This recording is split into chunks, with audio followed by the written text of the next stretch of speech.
Howdy everybody, Will Reynolds here, founder at Seer Interactive, and I also spearhead our analytics practice and our innovation practice. I'm only temporary over analytics. I spend most of my time looking for disruptions in the space and trying to look at the things that we do every day, the crawls, the canonicals, the content, and say how can we look through that through a different lens and create unique value for our clients and for the industry. So let's rock and roll.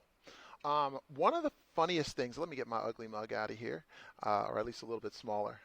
Or I could just be like, I'm Stefan Bajayo. Okay. This is the things you can do when your presentations are remote, right? All right. So this is something that he said to me once, and I've been on this journey with him since.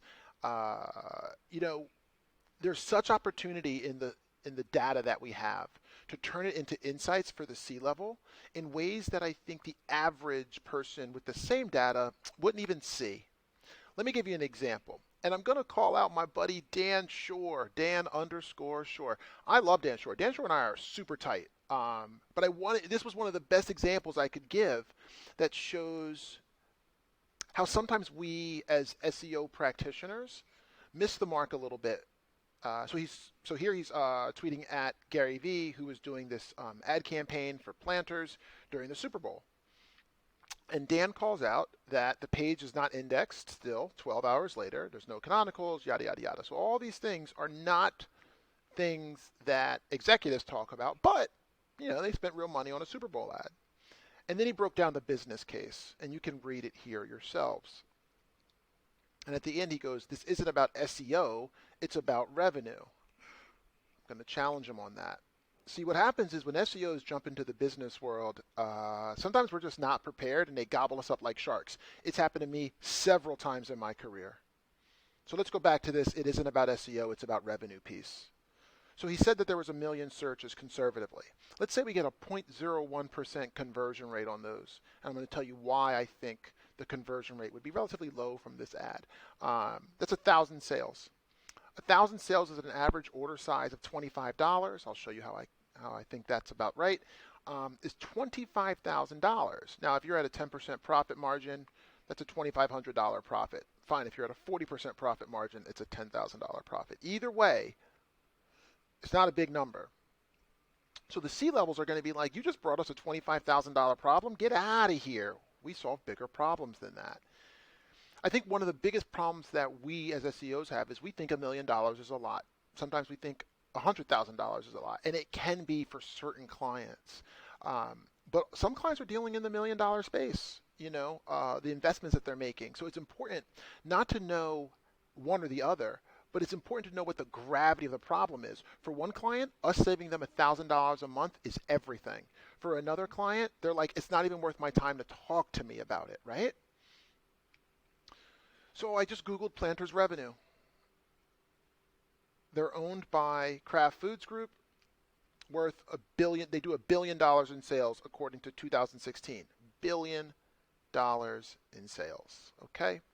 So what's the goal of a Super Bowl ad? It's probably awareness. You want some engagement, maybe. Sales, potentially.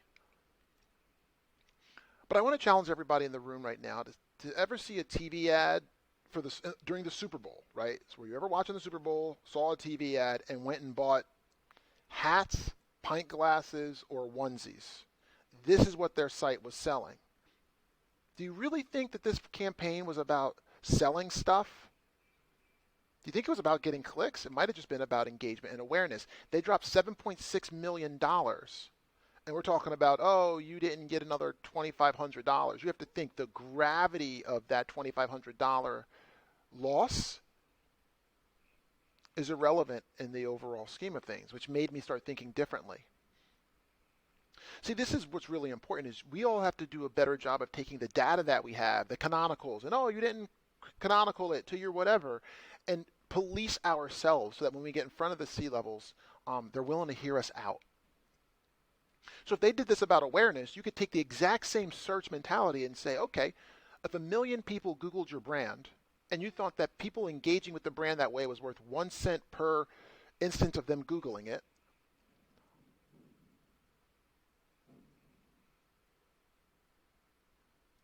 and I meant 10 cents per impression there, That's $100,000 in search value. So if you're willing to pay 10 cents for someone to get an impression, and then of course you could look across other CPMs and whatnot for their programmatic and go, you're paying for that elsewhere. So on search, which is even a more engaged channel, somebody actually typed it in, wouldn't you see those people as more valuable than your average, cost per thousand of somebody just seeing your ad? Potentially. And for me, it's that level deeper that comes from me getting schooled by execs over and over and over again. And it still happens to me these days. I once was in front of an executive for Mercedes-Benz USA who was a client early on. And, I was talking about search volumes and whatnot. And they were, he had to stop me in my ignorant youth and say, Will, I hear what you're saying. And what you're saying probably applies to most clients. But I'll spend 10, $20 million over the next X number of years to change the way people search. And I kind of got punched in the face on that one. And I learned, and I began my journey of learning that sometimes the way that I talk is way different than the way that the C-level talks. And if I don't understand the level of decisions they're making and how they make decisions, then a lot of my ideas on search are going to fall on deaf ears. So who's doing this right? I'll tell you guys, like in the SEO circles, and I really looked hard at the agenda for this conference and the speakers and myself included. It's like search, right? And I'll tell you, the people I'm keeping my eye on are people like Accenture Interactive, because if you go to their site and you hear the way they talk about things, they just sound different than us.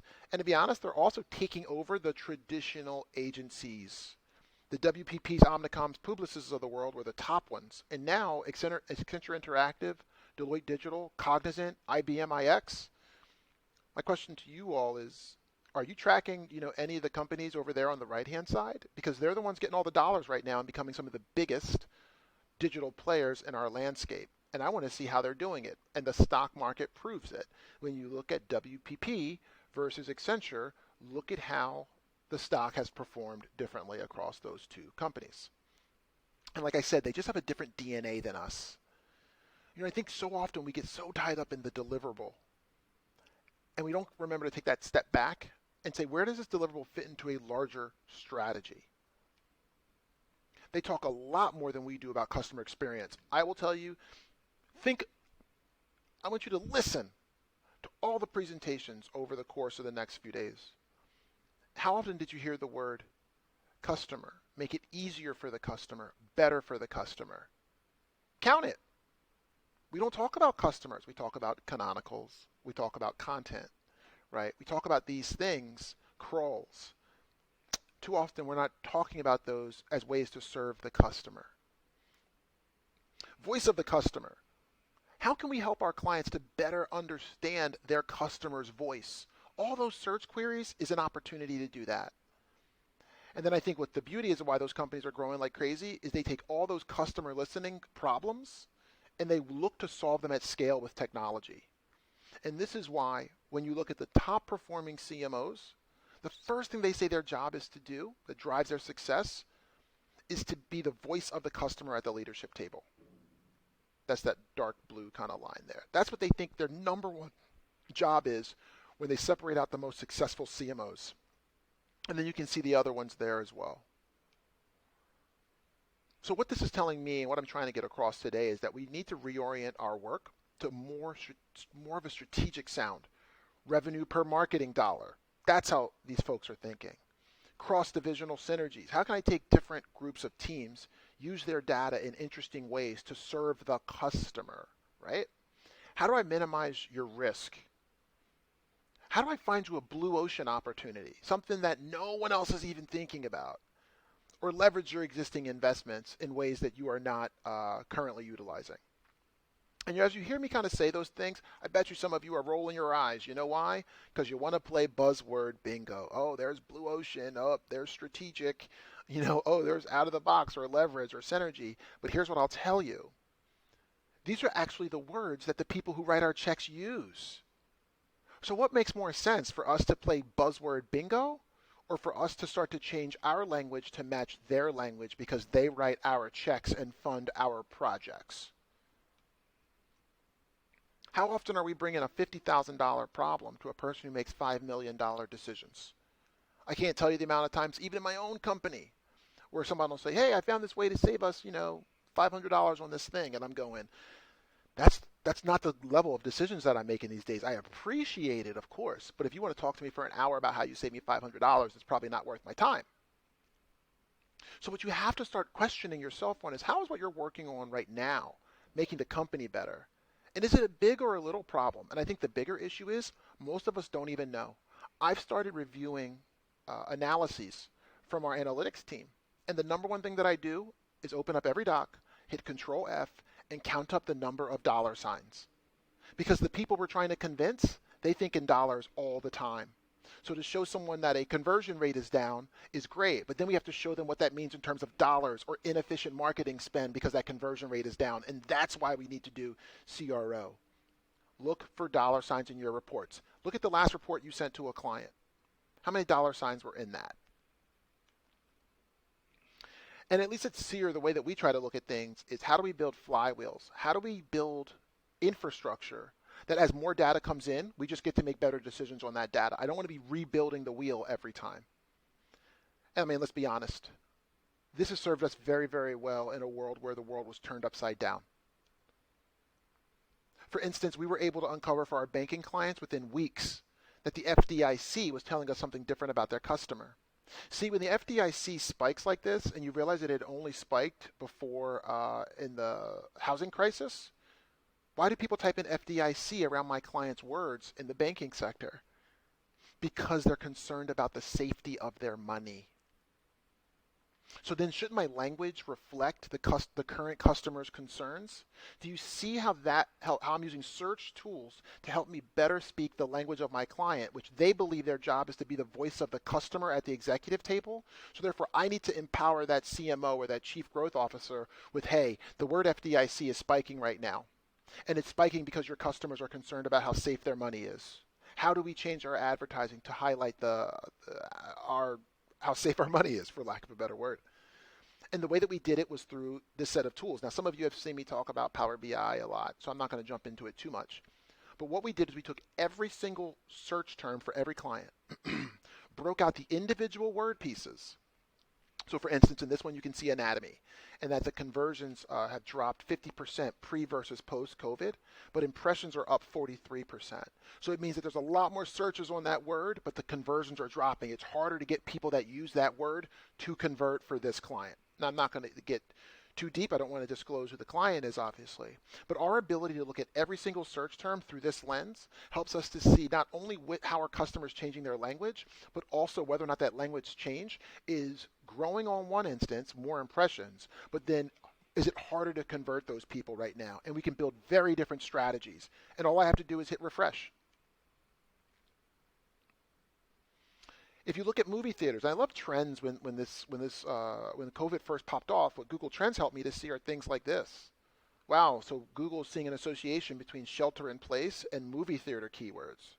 Thought that was pretty interesting. You know, it's like, oh, is that how it's going to feel when you go back to that movie theater for the first time? This might be our new normal. And again, if you notice, when I build all that data, or when I build those visuals, it's all in Power BI, which means that I can just hit refresh and it brings all my data back in and says, how are people looking at things through a COVID lens now? This even starts with our own leads. You know, one of the things that Stefan Bajayo constantly talks about is us doing janitorial work as SEOs, you know, cleaning up other people's messes. And I got a lead in from someone, and they said, hey, we want you to do our internal linking strategy. And it's like, that's a race to the bottom. It's a race to the bottom, not because internal linking can't drive revenue. It's because that's what he's asking for already. What if I have another way to solve that person's problem that isn't an internal link strategy, but they're already dictating to us what needs to be done, and we have a totally different way at uncovering where the biggest opportunities are. So I'll just say, hey, just go read our blog post on that. Go fix that problem for free if you want. Read our blog post, here you go. Because I want the questions that say, hey, I'm trying to improve my revenue. If you looked across all my data, where's the easiest place to do that? That's the kind of question that I want. So when you get those janitorial asks, I want you to stop and ask this question. Is this on the mind of your CEO, your CMO? Is your CMO thinking, hey, I need to improve my internal links? And then you can say, well, how does that level up to the things that she cares about? And then you ask the question, would you be open to other ways that I can help you to hit those revenue objectives? That might not be this internal linking thing. That's how I try to take janitorial asks and level them up. And sometimes those early asks are how you get your foot in the door. But then you should still be thinking, okay, once I crush this for you, would I then have an opportunity to do X or Y? Learn to ask, what does success look like if I were to do that for you? Do these kind of wins help you to get on the CEO or CMO's radar? Why or why not? It's in asking these questions that you will learn how to level up. And I'm not going to go through all of this, but what I'm going to remind you of is you should all be trying to work your way up the value pyramid. And what kind of questions are you being asked? Are you being asked that, oh, I need 15 links? Oh, okay, that's not even about leads or sales. I need to hit X number of leads per day. That's good, but you're telling me how many leads per day you need, right, through search. And I'm saying, well, how about you ask me, is it possible to hit that number of leads given the environment? That's how you know you're starting to be asked for your opinion. And as you move further and further up the chain, you are being considered more and more of a consultant to the business than an execution partner. I'm going to skip over this one and go into this. So I have or that's just a setup for this. I had a client who we were saying, oh my God, their Google Analytics is messed up and we can't track and we can't do yada, yada, yada. So I picked up the phone and I said, what's complex about working with SEER? The client's like, I never get asked that question by any of my partners. What makes it hard to work with us? Oh, we got smart people and yada, yada, but what still makes it hard? And my job is to figure out, how do I remove that friction? And this person said to me, he goes, you know what, Will, one of the things is your team brings me these like issues, but then when I look into my business, I don't see them reflecting or working out the same way. So let me tell you the story about how I got my team to not freak out about the wrong problem and waste the CEO's time. Because a lot of times if you're going to get in front of a CEO or a CMO, you're only going to get that opportunity once in a blue moon. So you better make sure you're speaking their language when you get there. So my team was like, oh my God, the GA tags are fucked. Oh my God, the Google Analytics messed up. We got to tell the CEO that his other partners are messing up things, or a CMO, or whoever it was. So I said, well, how is this impacting the business? Are they getting less customers? The team had no idea. So then in talking to the client, I said, hey, you know what? It sounds like my team is bringing you things that I might be able to remove the friction on. If I can take your phone calls, your call vendor, your Salesforce data, I can get your Google Analytics data, your Google My Business data, your PPC data, join all this stuff together and create some pulses. So I created a pulse of their CRM conversions because that was the CEO's single source of truth, not Google Analytics. And then I looked at their spend and their analytics data. And what we realized is that on the week of September 22nd, their CRM said they had 64 leads. Analytics said we only had 37 leads. So our team was freaking out that there was a drop, but the CEO was like, I actually grew recently. I didn't decline. So why is this an issue again? Why are you spending my time on this? And that sometimes is how you waste your time.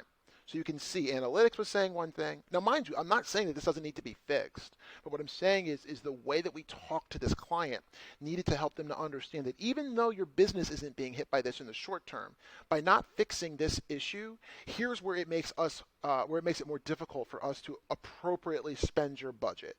You might be overspending because our retargeting isn't working properly, or I have a burn pixel that after somebody converts, I burn them so then they don't keep clicking on my ads. Now you're talking about efficiency, but what you're not saying is we can't track success. So thank God I saved the team on that one. I've heard this too. Oh my God, mobile first, we're fucked. We got to get to mobile first. And I go, calm down, calm down. Let's look at the search terms across mobile and desktop. And let's see how those search terms have different preferences for desktop versus mobile. So what I was able to see for this client is that certain words with a high negative number under impressions, clicks, or costs meant that it was more of a desktop preference. So then I add up those words and say, hey, if maybe for this client, desktop is, us rushing into mobile and tell the whole company, stop everything, get those devs on mobile ASAP. It's like, well, let's look at the words that people are using, the ones that are most highly likely to convert for us. And based on that, how do you stack up against all of our other clients?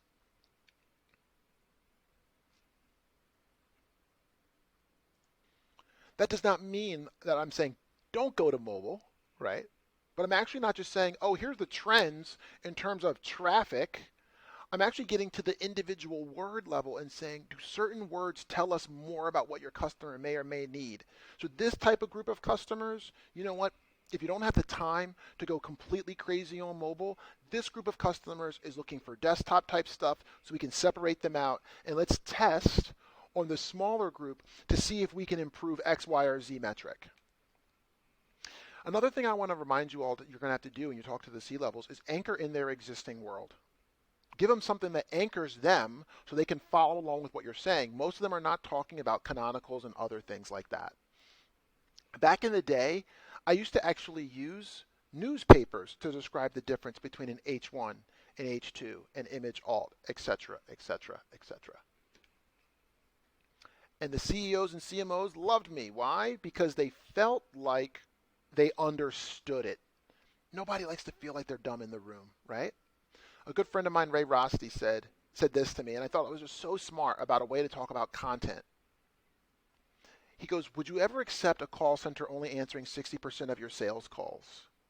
And of course, at the C level, they're like, we would never accept that. We have to be strong on customer experience and da da da da da da da. He goes, okay, well then why would you allow your content? Why would you allow when people are asking these questions about your business that you allow your competitor to outrank for your brand? Oh, damn. Because that's the equivalent of letting your competitor pick up the phone when your customers are calling in. Smart way to pivot it. And of course, we're going to talk about risk there. But then you see things like this where CEOs will hear things. Oh, I hear voice search is taken over. We all remember this. And how do we calm those CEOs down? My question is, what would make a CEO feel confident, right? What's going to make them feel confident in the answer? Well, I turned to my data flywheel. So what we did is we took every search term for every client, put in a bunch of words that we thought were indicative of people using voice search, okay? And then I'm able to see and click on each individual client and say, hey, client, you spent $48,000 on words that used these kinds of voice-driven words. And then I can benchmark that and look at how much are they growing over time. And for this client, $48,000 represents 2% of their spend for the year. Is that big? Is that small? I don't know. But when a client says to us, hey, I'm concerned about voice search, at least what we can do is benchmark it, and then every month just hit refresh and rerun this analysis to see how much it's growing so they can take advantage of it when it starts to take off, not after it's too late, or to not invest too early. Or when you hear like, YouTube, they did 15 billion. That was the first time Google ever disclosed how much revenue YouTube did. You know, what's our YouTube strategy? Calm down. What we did is we took every search term in our data warehouse and we said we just put it through the flywheel. But we just pivoted the data to say, show me where YouTube is in the top 3. And we found that we had 400,000 keywords where YouTube ranked in the top 3, and our clients had spent $4 million plus on those. So now I can see for this one client, I'm like, oh my God, 83% of all of your spend for search terms in paid had in the organic side, when we looked through all of those search terms, we looked at on the organic side, how often was YouTube showing up in the top 3? 83% of their spend on paid was on keywords where organically YouTube was sitting in the top 3 positions. Shouldn't we have a different strategy about YouTube for that client instead of the one at the bottom? Whoops, let me go back, which is at 6%. Down here, it's like, don't worry about YouTube so much. Now's not the right time. For the second client, it was actually a disqualifier because you could see that their CPA was up 122%. So it's like, whoa, when videos show up in the top 3, your CPA goes through the roof. As a result, video is probably a disqualifier for you, not a qualifier. And then for the third client, it's like, yeah, let's wait and see. Because your CPA is only 37% up. Not so bad. And then when the client says, well, what kind of words are triggering these? I can look at all those words, and those words are going to help me to understand the customer better. All right, let me kind of skip through this because I want to make sure I try to finish this up on time. So let's talk about other ways you can use search data to help the customer experience. People also ask, search for a word like safety, right? And then I look at all my clients and say, how many times is one of your search terms triggering a people also ask where Google believes that safety is a concern of folks? And I'm not saying to go run and make the content immediately. Look at these questions. Is it safe? What's the safest way to do this? And then I'm going to go back to my client and say, these are the questions your customers are asking of Google. And Google's machine learning has learned that when they search for this word, that these are the kind of questions that they have. And then what does my CPA look like when those questions show up? Is it high? Is it low? How many different search terms are triggering that? And there I'm able to say the data is helping me get into the mind of the searcher and help you to get into their voice. For this client, we found the word retreat was showing up a bunch. It had a higher CPA, so it wasn't necessarily a great word to target. So either it could have been in something we negate, or people starting to change the way that they search and they talk about the same thing the client does, but they use different words as a retreat. Or maybe they use the word teen. And I go, okay.